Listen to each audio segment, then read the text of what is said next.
All right, we are live. I would like to welcome the Reverend Lauren Peters from Feasting Table to our first Women in Ministry series.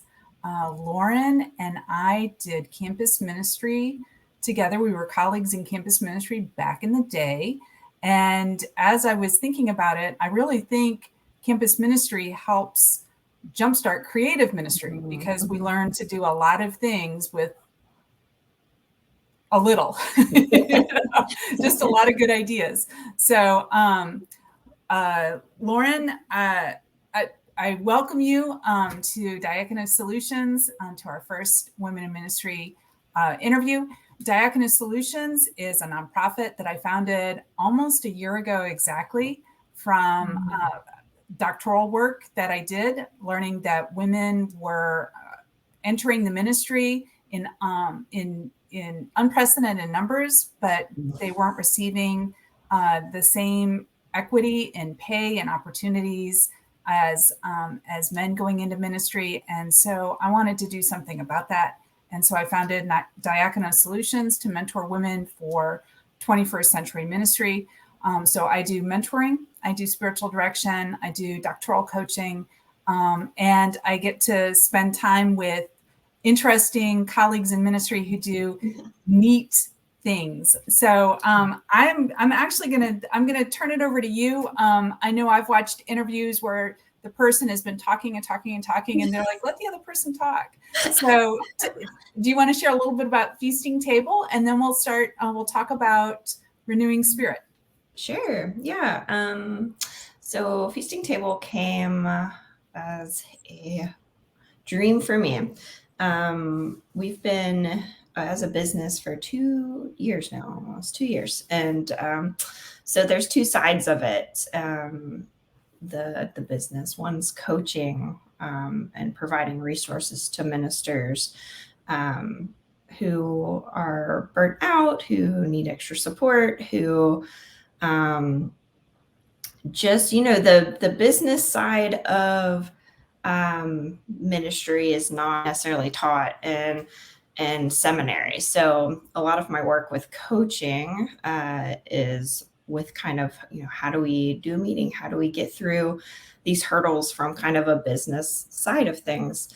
And then the other side is my consulting ministries and nonprofits, making sure that all their systems are healthy and that it's a healthy space for ministry leaders like me and you and everyone else. So there's two sides to it, two different hats I get to wear. That's how I like to be. My husband's in traditional ministry setting, and we are two different people because I get bored really easily with the same setting. This keeps things really interesting for me, and I get to hang out with ministers every day from across the nation through Zoom and figure out what's going on in their lives. So that's Feasting Table. So tell us a little bit about Renewing Spirit and how that came about, because that's a really interesting story. Yeah, so I started Feasting Table right as the pandemic decided to make its entrance. So I did my coaching training at Columbia Seminary in January of 2020. And so everything kind of melted at that point. And so from the beginning, which wasn't my plan, but I was working with clergy as they tried to navigate and ministry leaders, Christian educators and those kind of things, as they try to navigate how to do ministry and how to keep their sanity during pandemic times. I worked with people to make sure their spaces were separate from ministry, even though they were working from home, that they had the support, they had clear communication. Just there was so many repeats, what we worked on across the nation, across denominations too. I'm a PCSA minister like you, Susan, but I all the mainline denominations, I think I have at least one as a client. And so same conversations over and over again were happening. And then I was seeing like all these wonderful colleagues of mine leaving ministry because they were burnt out. And I was like, oh, if only I could get my hands on them and their ministry faster. But there's only one of me. So, how do we make these tools that I'm using with one on one clients more accessible to other people? More affordable. So that's how Renewing Spirit kind of came about, was how do I take these coaching techniques that I'm using currently and make them kind of a little more widespread, which I don't want this program to replace anyone in their coaching relationship with my clients or anyone else and their clients, but it's kind of to help people get to here, like survival level, because I feel like that's what we're at right now after almost 2 years of this. So, so yeah, that's how Renewing Spirit came about. So tell us a little bit about the planner. And I wanted to ask, what's your favorite part of the planner? Oh, that's a good question. Yeah. So there's 3 parts of the program and they stack on top of each other. So the planner is the baseline.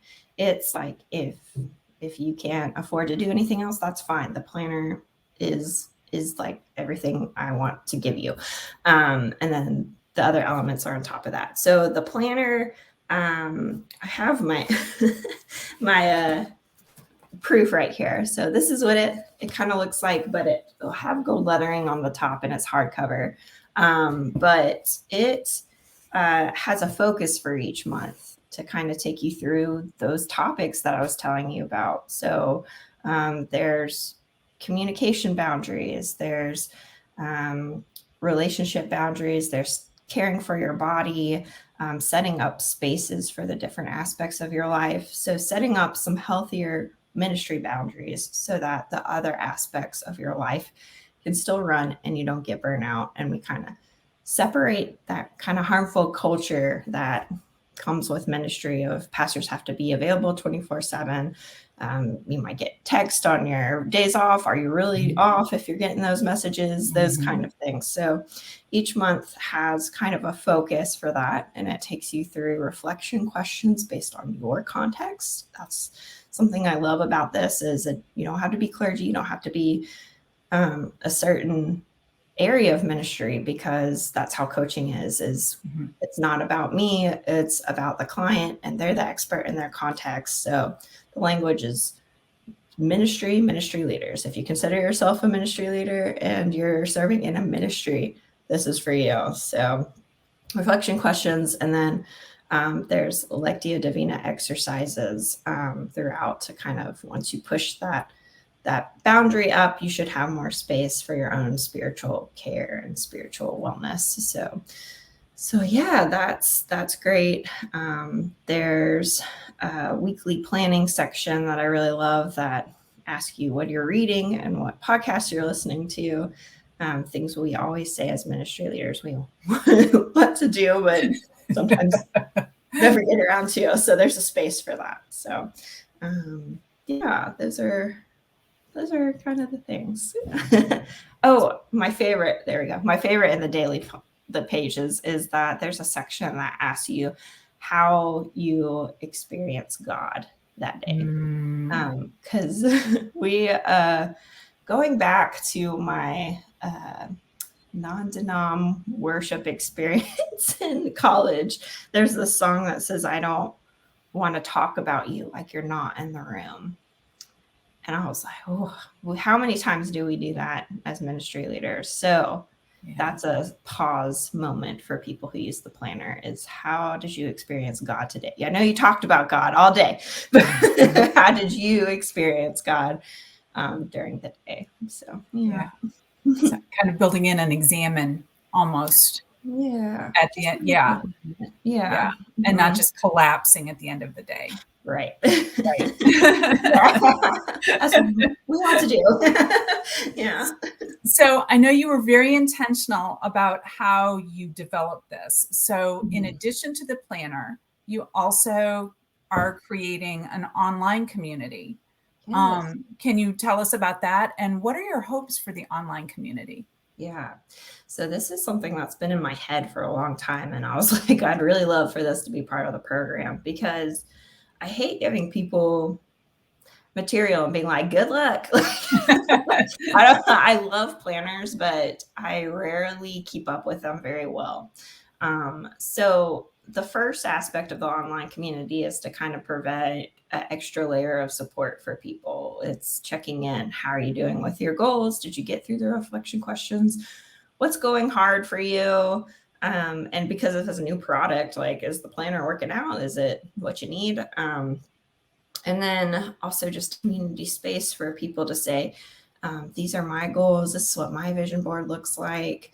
There's a podcast and book like brainstorm list in there for people to do. And I meet with people to talk about why the focus I thought was important and what it's about each month. So there's some live elements, community elements as you get through the space, but also I want to, kind of bring all those resources that maybe you can't afford on your own together. So the more people who are in the online community, the more people I can network and bring in to bring their tools, to bring their knowledge and their resources to the community. So I'm really excited about that because I've been networking for the last month and a half trying to figure out, because people actually like are joining the community. So I'm like, oh my gosh, okay, this is great. But now I'm like, okay, we're having conversations with artists who do like prayer arts or psychologists who does clergy work, spiritual directors.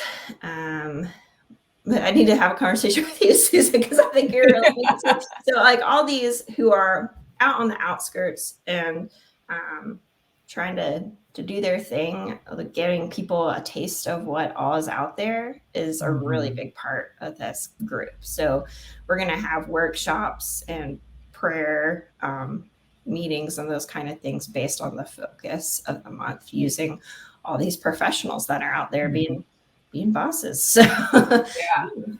Well, and that's one of the things that in my work, I realized, I mean, there's all sorts of information out there about clergy feeling isolated. And this is all pre-pandemic. And that's how I wanted to develop Diakonos, is that even pre-pandemic, because I was finishing this up as the pandemic, burst. That so many mentoring relationships were geographical, they were situational, contextual. And so if a pastor moved, they lost that support. And so I love the online component, that it doesn't matter, because when life happens, it happens really quickly. You don't have time to search for the resources. You need the resources already available to you. And that's what your online community provides, that you're building that with your planner, with your online community. So I applaud you. I think it's genius, and I can't wait to see what happens with it. Thank you. I'm so excited. And we just launched it the first. So seeing people finally get in and start interacting with things is like, yay, finally. So exciting. Well, and the other thing is it's very affordable. So I know when I was a collegiate pastor, I didn't have a Con Ed budget. It's continuing education if you're not a pastor person watching this. And that's the budget that allows you to sharpen your skills. And so I was always looking for things on the cheap or free or whatever. But your online community is $17 a month or $170 a year, which is, even if you have to self-pay, you can probably figure out a way to do that. And so I think that that's, again, really amazing that you've got that. It's very affordable to participate. And then you're bringing continuing education monthly to people. So that's what that's a really important aspect of this, because in campus ministry I had crap. I couldn't. I felt like, because of the lack of support, some of the denominational systems have for it, or maybe the Presbyterians don't really know what to do with us sometimes. I felt left behind in a lot of the cool stuff that was happening for clergy persons that were installed. So yeah, that was really important to kind of level the playing field. And I just have this beautiful image of people pitching in all their resources to make something happen, even if it's a small amount. So yeah, having it affordable was very important to building this. So, and that leads us to the last aspect of this, which is your retreat in October. Yes. So tell us about that. Okay. Yeah. I love planning retreats. So it's just, yeah, I love it. So the retreat aspect is in October, and it's the final element. Again, like they stack upon each other. So it's not like you need them all. But if you want to go up, that the last level is the retreat. So this is really to add on to that. Learn self-care, learn boundaries. Really, how have you ever taken actual time off from your ministry to work on yourself, to do that? So it takes place in the month that we focus on building your support system, because a lot of the work that I did with clients before I did this program was where your support, you want that in place before everything goes down. So so that's part of it, is widening your circle, and getting a better network of people who know that some of the things that clergy do aren't healthy. Like, we don't want people being like, well, you should respond to the text anyway. No.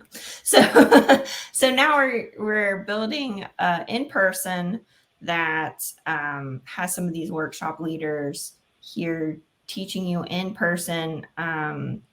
I hate to talk about a retreat. Like, I haven't advertised it much because of what's going on with COVID. But luckily, I was looking for the place of the retreat with this in mind. Like, we don't know what's going to happen, and I really want this to work.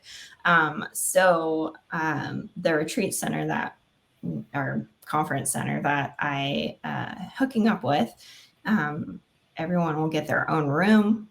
There's outdoor space for meetings, for worship, all that kind of stuff. It's huge land connected to a forest, because it's Arbor Day Farms. It's where Arbor Day began. So they plant trees for things. And so it's going to be a really good experience. But one important part about coaching is that you build your stuff based on your clients.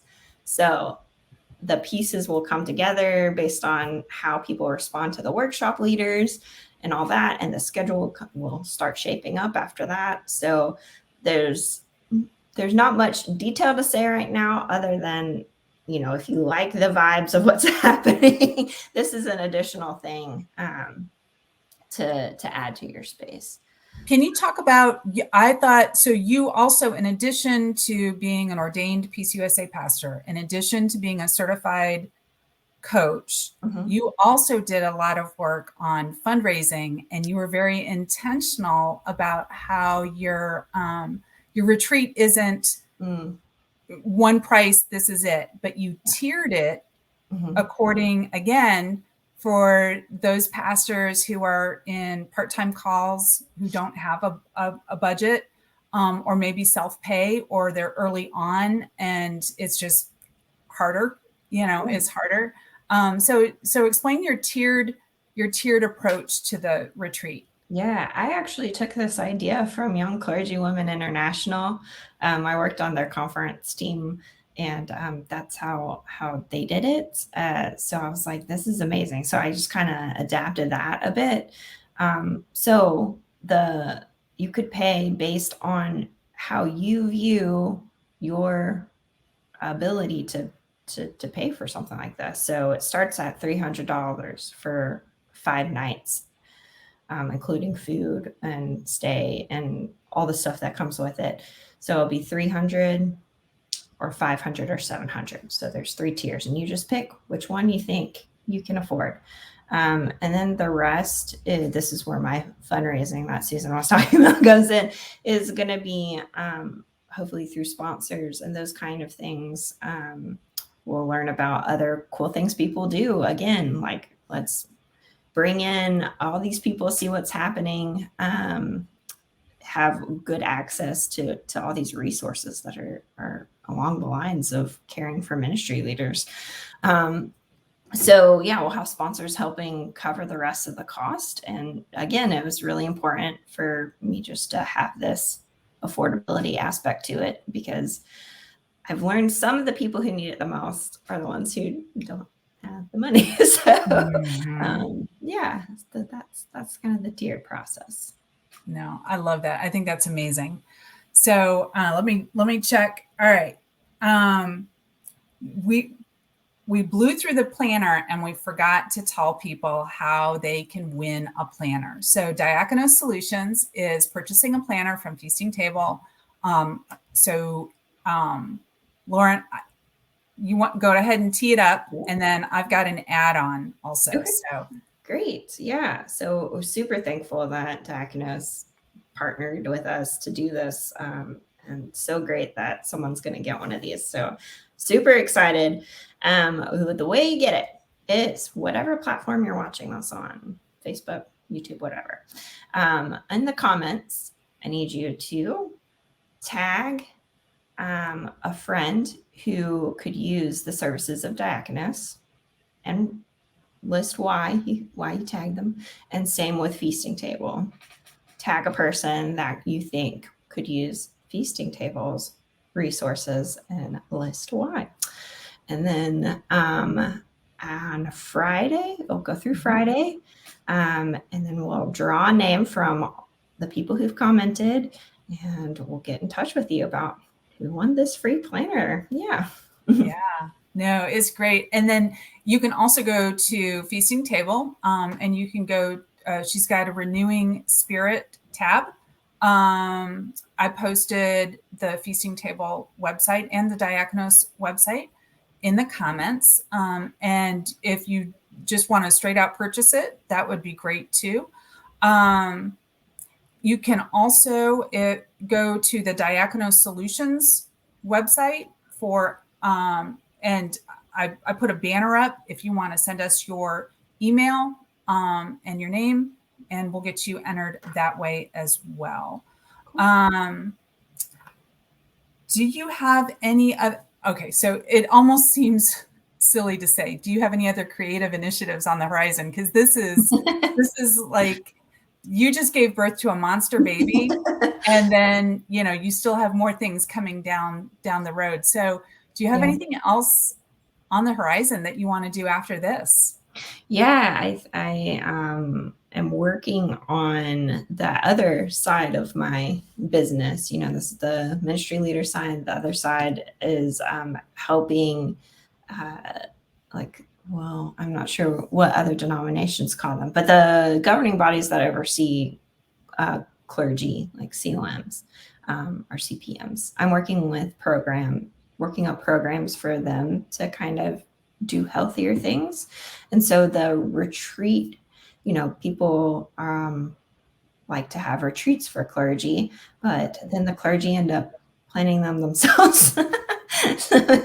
So I'm working on putting together some of the stuff that you'll find in the Renewing Spirit program, but creating some retreats that presbyteries and other denomination governing bodies can purchase and just use without having to think and plan, especially in a time where you might have to shift online really quick or whatever. That's just, you don't need to be more burnout. So that's also coming up eventually. So that's exciting.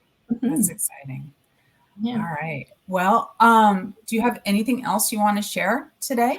Well, Susan, do you mind talking a little bit about a couple? I know you have specific programs that you're kind of launching right now, and I told all my clients to watch this. So yeah, if you could plug a little bit about what you guys are doing too, that would be great. Okay, so the Women in Ministry series, and that's just, so we're launching this, and this is just to introduce people to women in ministry who might not be doing what the religious world says is normal, i.e. you're working in a congregation, you might be doing other kinds of ministry. So we've launched that, and we're going to do an interview a month, and we've got some interesting people to share with people. The question is always, what does a woman in ministry look like? And it's different. It's different. And women are doing really interesting things, and they're doing ministry with and working in different ways. So there's that. I think you're probably referring to wayfinding, which is something I applied for a grant to work with young adults and joining, really looking at spirituality in the outdoors. Since, again, there have been Barna studies and Pew Research studies that show that highly churched and unchurched young adults find that they are closest to God when they are outside. So how do we make that happen? So I'm hoping that either this spring or this fall, we'll be able to launch that with maybe a test ministry, collegiate ministry, just to see how it works and see what the just see. And I guess that's one of the things that collegiate ministry taught me, is that you have these ideas and you try them, and sometimes they work and sometimes they work for a season, but it's always great to try these new ideas. The other thing, I will continue doing doctoral coaching. So if there are women who are pursuing their doctorates and they get stalled, I help them get over some of the issues. I find that some of the doctoral programs are not terribly supportive, and life has been really difficult for everyone during the pandemic. But obviously, women have shouldered a lot with between work and school and home and children and everything else. So, so working with them. And then another thing that I'm hoping, I don't even have it on the website yet, but it's I want to, again, for young women who are newly ordained in ministry, there are things that like getting your first stole or buying stoles for the seasons, very expensive. And I'm hoping that we can launch Stories Behind the Stoles, and that's connecting retired pastors who may not need the stoles that they have to write a note about what this stole meant, and be able to pass that along to someone who's been early ordained. Yeah. Oh my gosh. I mean, because it's, women in ministry, we stand on the shoulders of our predecessors. And so this is one way to continue to share one generation to the next, that the newly ordained women are feeling the love and support of women who have gone before them, and sometimes in tangible ways, just with a stole. So, that's, I mean, just like it's launching a business. Even though we're a nonprofit, I still need to be able to pay the light bill. And nonprofit does not mean you can't make a profit. You got it. And I'm balancing this working in a local church as well. And so, it's always this is something I absolutely love, but it's always just, you're always hustling, trying to figure out how to get things done and share and meet with people and all of that. So isn't it hard when it's like you're getting so many good ideas and you're like, so I'm only one person, right? I want to do it now, but I know that would not be. So I have to do a shout out to, I hired a young woman, also an ordained pastor, who was in between calls. And I am glad that so Catherine was a former student of mine and probably one of just a really talented young woman. And so she's helping me. And so it's, this is due in part to her saying, Susan, come on, move forward. And so I really had to embrace the production before perfection, or I'd still be saying, do I blog it? Do I have a YouTube channel? I'd still be parsing out how we do this instead of just doing it and then tweaking as we go forward. So Great. Grateful for Catherine and her support and her help in moving us along in reaching our goals. So yeah. All right.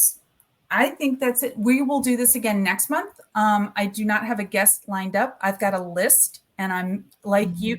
I quipped to a colleague last night, I need a month between December and January. Yes. I just need an unnamed month. I need 30 days to transition. But so we'll announce who we'll be working with next month. But in the meantime, please take a look at Feasting Table. If you need coaching services, please take a look at Lauren. Consider doing the Renewing Spirit coaching planner. It's a great way. It seems like it's exactly as we now enter our third year of a pandemic. As I open my church email to start getting the directives of what we're doing with Omicron now, it's just, it seems like it's a perfect companion for people in ministry right now, without having that personal coach day by day. This is your personal coach.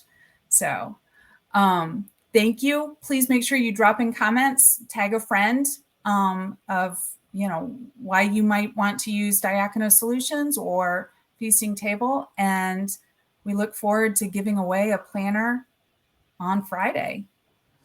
Good. Thank you so much, Susan, for having me. I'm so excited about this series and just all the work you're doing. So I'm really appreciative I get to be the first person on this. Yeah. Well, thank you for creating a planner. And, it's just, I think I'm just excited to be able to share the people. I mean, so many people are doing neat things and, being able to share this. So, all right. Well, thank you.